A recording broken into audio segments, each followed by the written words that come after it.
नमस्कार दोस्तों, आप सभी का मेरे चैनल पे स्वागत है। आज हम सुनेंगे शनिवार व्रत का महात्म्य एवं विधि विधान। शनिवार का व्रत किसी भी शनिवार से प्रारंभ किया जाता है।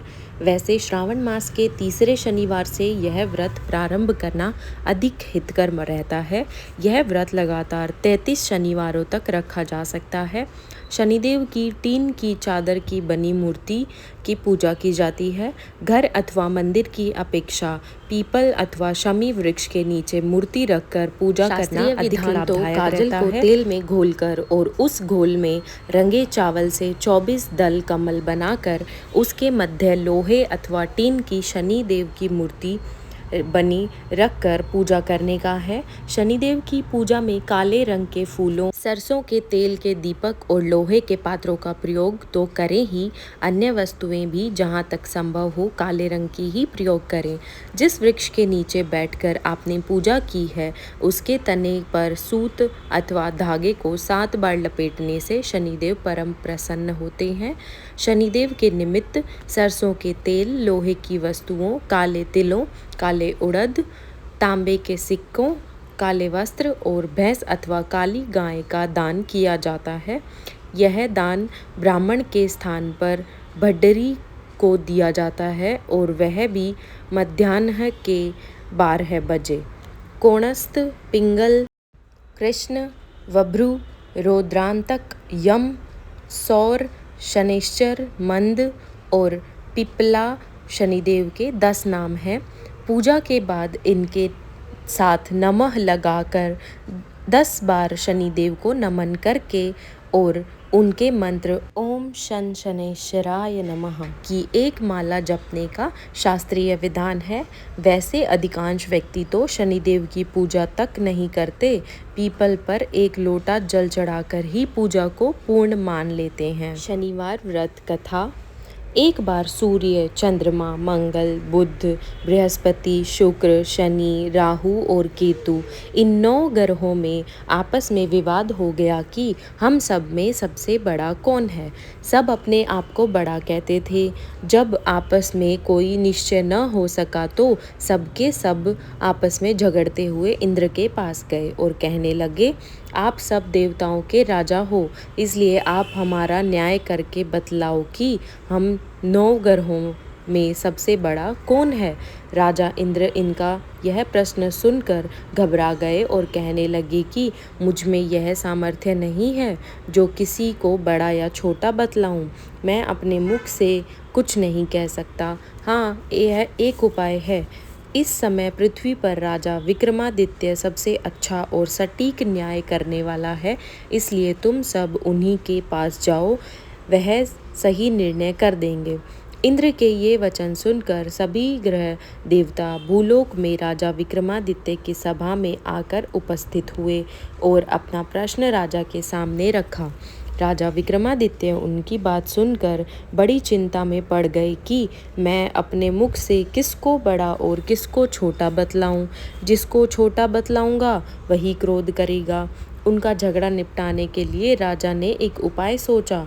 उन्होंने सोने, चांदी, कांसा, पीतल, शीश, रांगा, जस्ता, अभ्रक और लोहे 9 धातुओं के 9 आसन बनवाए।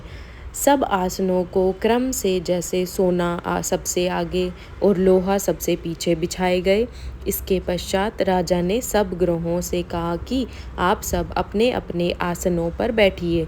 जिसका आसन सबसे आगे वह सबसे बड़ा और जिसका आसन सबसे पीछे वह सबसे छोटा जानिए। क्योंकि लोहा सबसे पीछे था और वह शनिदेव का आसन था, इसलिए शनिदेव ने समझ लिया कि राजा ने मुझको सबसे छोटा बताया है।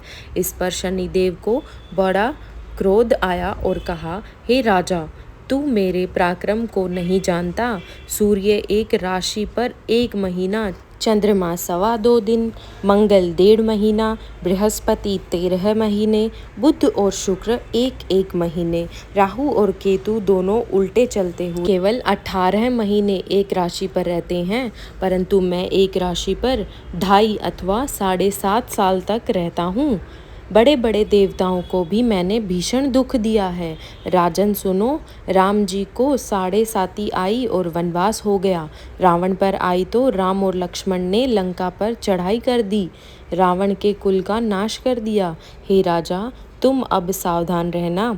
राजा ने कहा, जो कुछ भाग्य में है देखा जाएगा। उसके बाद अन्य ग्रह तो प्रसन्नता से के साथ चले गए, परंतु शनिदेव तो वहाँ से बड़े ही क्रोध से सिधारे। कुछ काल व्यतीत होने पर राजा को 7.5 की दिशा आई। शनिदेव घोड़ों के सौदागर बनकर अनेक सुंदर घोड़ों के सहित राजा की राजधानी में आए। जब राजा ने सौदागर के आने की खबर सुनी तो अपने अश्वपाल को अच्छे अच्छे घोड़े खरीदने की आज्ञा दी। अश्वपाल ऐसी अच्छी नस्ल के घोड़े देखकर और उनका मूल्य सुनकर चकित रह गया और तुरंत ही राजा को खबर दी। राजा उन घोड़ों को देखकर एक अच्छा सा घोड़ा चुनकर उस पर सवारी के लिए चढ़ा। राजा के घोड़े की पीठ पर चढ़ते ही घोड़ा जोर से भागा। घोड़ा बहुत दूर एक बड़े जंगल में जाकर और राजा को छोड़कर अदृश्य हो गया। इसके बाद राजा अकेला जंगल में भटकता फिरता रहा। बहुत देर के पश्चात राजा ने भूख और प्यास से दुखी होकर भटकते भटकते एक ग्वाले को देखा। ग्वाले ने राजा को प्यास से व्याकुल देखकर पानी पिलाया। राजा की उंगली में एक अंगूठी थी, वह उसने निकालकर प्रसन्नता के साथ ग्वाले को दे दी और शहर की ओर चल दिया। राजा शहर में पहुंचकर एक सेठ की दुकान पर जाकर बैठ गया। राजा ने अपने आप को उज्जैन का रहने वाला तथा अपना नाम वीका बतलाया। सेठ ने उसको एक कुलीन मनुष्य समझकर जल आदि पिलाया। भाग्यवश उस दिन सेठ की दुकान पर बिक्री बहुत अधिक हो गई। तब सेठ उसको भाग्यवान पुरुष मानकर भोजन कराने के लिए अपने घर ले गया।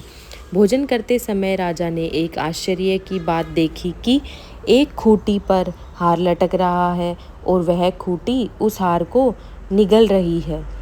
भोजन के पश्चात कमरे में आने पर जब सेठ को कमरे में हार न मिला तो सबने ही निश्चय किया कि सिवाय वीका के और कोई इस कमरे में नहीं आया, अतः अवश्य ही उसी ने हार चोरी किया है। परंतु वीका ने हार लेने से मना ही की। इस पर 5-7 आदमी इकट्ठे होकर उसको फौजदार के पास ले गए। फौजदार ने उसको राजा के सामने उपस्थित कर दिया और कहा, यह आदमी तो भला प्रतीत होता है, चोर नहीं मालूम होता, परंतु सेठ का कहना है कि इसके सिवाय और कोई घर में आया ही नहीं, अवश्य ही इसी ने चोरी की है। तब राजा ने आज्ञा दी कि इसको हाथ पैर काट कर चौरंगिया किया जाए। राजा की आज्ञा का तुरंत पालन किया गया और वीका के हाथ पैर काट दिए गए। अब राजा विक्रमादित्य अपाहिज होकर दर दर की ठोकरें खाने लगा। कुछ काल व्यतीत होने पर एक तेली उसको अपने घर ले गया और कोल्हू पर बिठा दिया। वीका उस पर बैठा हुआ अपनी आवाज़ से बैल हाँकता रहता। कुछ वर्षों में शनि की दशा समाप्त हो गई और एक रात को वर्षा ऋतु में एक दिन वीका मल्हार राग गाने लगा। उसका गाना सुनकर उस शहर के राजा की कन्या उस राग पर मोहित हो गई और दासी को खबर लाने के लिए भेजा कि शहर में कौन गा रहा है। दासी ने देखा कि तेली के घर में चौरंगिया मल्हार राग गा रहा है। दासी ने महल में जाकर राजकुमारी को सब वृतांत सुनाया। उसी क्षण राजकुमारी ने अपने मन में यह प्रण कर लिया, चाहे कुछ भी हो मुझे यह इस चौरंगिया के साथ विवाह करना है। प्रातःकाल होते ही जब दासी ने राजकुमारी को जगाया तो राजकुमारी अनशन व्रत लेकर पड़ी रही। तब दासी ने रानी के पास जाकर राजकुमारी के न उठने का वृतांत कहा। रानी ने तुरंत ही वहां आकर राजकुमारी को जगाया और उसके दुख का कारण पूछा। तब राजकुमारी ने कहा कि माताजी, मैंने यह प्रण लिया है कि तेली के घर में जो चौरंगिया है उसी के साथ विवाह करूंगी। माता ने कहा, पगली, यह क्या बात कर रही है? तुझको किसी देश के बड़े राजा के साथ परणाया जाएगा।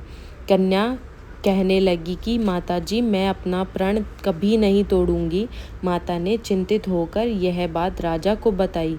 जब महाराजा ने भी आकर यही समझाया कि मैं अभी देश देशांतर में अपने दूत भेजकर सुयोग्य, रूपवान एवं बड़े से बड़े गुणी राजकुमार के साथ तुम्हारा विवाह करूँगा। ऐसी बात तुमको कभी नहीं विचारनी चाहिए। कन्या ने कहा, पिताजी, मैं अपने प्राण त्याग दूंगी, परंतु दूसरे से विवाह नहीं करूंगी। इतना सुनकर राजा ने क्रोध में भरकर कहा, यदि तेरे भाग्य में ऐसा ही लिखा है तो जैसी तेरी इच्छा हो वैसा ही कर। राजा ने तेली को बुलाकर कहा कि तेरे घर में जो चौरंगिया है उसके साथ मैं अपनी कन्या का विवाह करना चाहता हूँ। तेली ने कहा कि यह कैसे हो सकता है? कहाँ आप हमारे राजा और कहाँ मैं एक नीच तेली। राजा ने कहा, भाग्य के लिखे को कोई टाल नहीं सकता। अपने घर जाकर विवाह की तैयारी करो। राजा ने उसी समय तोरण और मंडप लगवाकर अपनी राजकुमारी का विवाह चौरंगिया विक्रमादित्य के साथ कर दिया। रात्रि को जब विक्रमादित्य और राजकुमारी महल में सोए हुए थे, तब आधी रात के समय शनिदेव ने विक्रमादित्य को स्वप्न दिया कि राजा से कहो, मुझको छोटा बतलाकर तुमने कितने दुख उठाए। राजा ने क्षमा मांगी। शनिदेव ने प्रसन्न होकर विक्रमादित्य को हाथ पैर दिए। तब राजा ने कहा, महाराज, मेरी एक प्रार्थना स्वीकार करें। जैसा दुख आपने मुझे दिया है ऐसा और किसी को न देना। शनिदेव ने कहा, तुम्हारी यह प्रार्थना स्वीकार है। जो मनुष्य मेरी कथा सुनेगा और कहेगा, उसको मेरी दशा में कभी किसी प्रकार का दुख नहीं होगा, और जो नित्य ही मेरा ध्यान करेगा या चींटियों को आटा डालेगा, उसके सब मनोरथ पूर्ण होंगे। इतना कहकर शनिदेव अपने धाम को चले गए। जब राजकुमारी की आंख खुली और उसने राजा के हाथ पांव देखे तो आश्चर्यचकित रह गई। राजा ने अपनी पत्नी से अपना समस्त हाल कहा कि मैं उज्जैन का राजा विक्रमादित्य हूँ।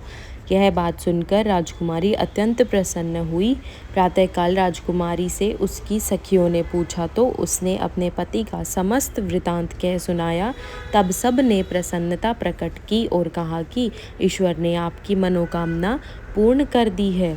जब उस सेठ ने यह बात सुनी तो वह सेठ विक्रमादित्य के पास आया और उसके पैरों में गिरकर क्षमा मांगने लगा कि आप पर घर पर मैंने चोरी का झूठा दोष लगाया था, अतः आप जो चाहे मुझे दंड दें। राजा ने कहा, मुझ पर शनिदेव का कोप था, इसी कारण यह सब दुख मुझको प्राप्त हुआ। इसमें तुम्हारा कोई दोष नहीं। तुम अपने घर जाकर अपना कार्य करो। सेठ बोला, मुझे तभी शांति मिलेगी जब आप मेरे घर चलकर प्रीतिपूर्वक भोजन करेंगे। राजा ने कहा, जैसी आपकी मर्जी हो वैसा ही करें। सेठ ने अपने घर जाकर अनेक प्रकार के सुंदर भोजन बनवाए और राजा विक्रमादित्य को प्रीति भोज दिया। जिस समय राजा भोजन कर रहे थे, एक अत्यंत आश्चर्य की बात सबको दिखाई दी। जो खूंटी पहले हार निगल गई थी, वह अब हार उगल रही है। जब भोजन समाप्त हो गया तो सेठ ने हाथ जोड़कर बहुत सी मोहरें राजा को भेंट की और कहा, मेरे श्री कंवरी नामक एक कन्या है, उसका पाणी ग्रहण आप करें। इसके बाद सेठ ने अपनी कन्या का विवाह राजा विक्रमादित्य के साथ कर दिया और बहुत सा दान दहेज आदि दिया। इस प्रकार कुछ दिनों तक वहाँ निवास करने के पश्चात विक्रमादित्य ने शहर के राजा से कहा कि अब मेरी उज्जैन जाने की इच्छा है। फिर कुछ दिन के बाद विदा लेकर राजकुमारी मनभावनी, सेठ की कन्या श्री कंवरी तथा दोनों जगह से दहेज में प्राप्त अनेक दासों, दासियों, रथों और पालिकाओं सहित विक्रमादित्य उज्जैन की तरफ चले। जब शहर के निकट पहुँचे और पूर्ववासियों ने राजा के आने का संवाद सुना तो समस्त उज्जैन की प्रजा अगवानी के लिए आई। बड़ी प्रसन्नता से राजा अपने महल में पधारे। सारे शहर में बड़ा भारी महोत्सव मनाया गया और रात्रि को दीपमाला की गई। दूसरे दिन राजा ने शहर में यह मुनादी करा दी कि शनिश्चर देवता सब ग्रहों में सर्वोपरि हैं। मैंने इनको छोटा बतलाया, इसी से मुझको भीषण दुख प्राप्त हुआ। इस कारण सारे शहर में सदा शनिश्चर की पूजा और कथा होने लगी। और प्रजा अनेक प्रकार के सुख भोगती रही। जो कोई शनिश्चर की इस कथा को पढ़ता अथवा सुनता है, शनिदेव की कृपा से उसके सब दुख दूर हो जाते हैं। शनिवार की कथा को व्रत के दिन अवश्य पढ़ना चाहिए। ओम शांति, ओम शांति, ओम शांति। श्री शनि देव जी की आरती। जय श्री शनि देवा स्वामी, जय श्री शनि देवा। कष्ट नवे नर पाते, जो करते सेवा। जय श्री शनि देवा स्वामी, जय श्री शनि देवा। सूर्य के प्रिय पुत्र, हे छाया के पूता। तुमसे विमुख जगत, नहीं सुख है जाता। जय श्री शनि देवा स्वामी, जय श्री शनि देवा। जय दुख भंजन सुख दाता, जय रवि नंदन। सेवा करे जो तुम्हारी, जग से तर जाता। जय श्री शनि देवा स्वामी, जय श्री शनि देवा। रावण दुष्ट महाबली, सब जग का त्रासा। पड़ी दृष्टि तुम्हारी, हुआ कुल नासा। जय श्री शनि देवा स्वामी, जय श्री शनि देवा। तेज अपार तुम्हारा, अतुलित बलकारी। देवन के देव, सुनिए विनय हमारी। जय श्री शनि देवा स्वामी, जय श्री शनि देवा। शनि महिमा गायन। जय जय श्री शनि देव, भक्तन हितकारी। सूरज के तुम पुत्र, छाया महतारी। श्याम अंक वक्र दृष्टि, चतुर्भुजाधारी। नीलांबर धारनाथ, गज की असवासी। क्रीट मुकुट शीश रजित, दीपत है लीलारी। मुक्तन की माल गले, शोभित बलिहारी। मोदक मिष्ठान पान, चढ़त है सुपारी। लोहा तिल तेल उड़द, महिषी अति प्यारी। देव दुनुज ऋषि मुनि, सुमिरत नर नारी। सभी जन धरत ध्यान, शरण है तुम्हारी। बोलो शनि देव महाराज की जय। ओम शं शनेश्वराय नमः। ओम शं शनेश्वराय नमः।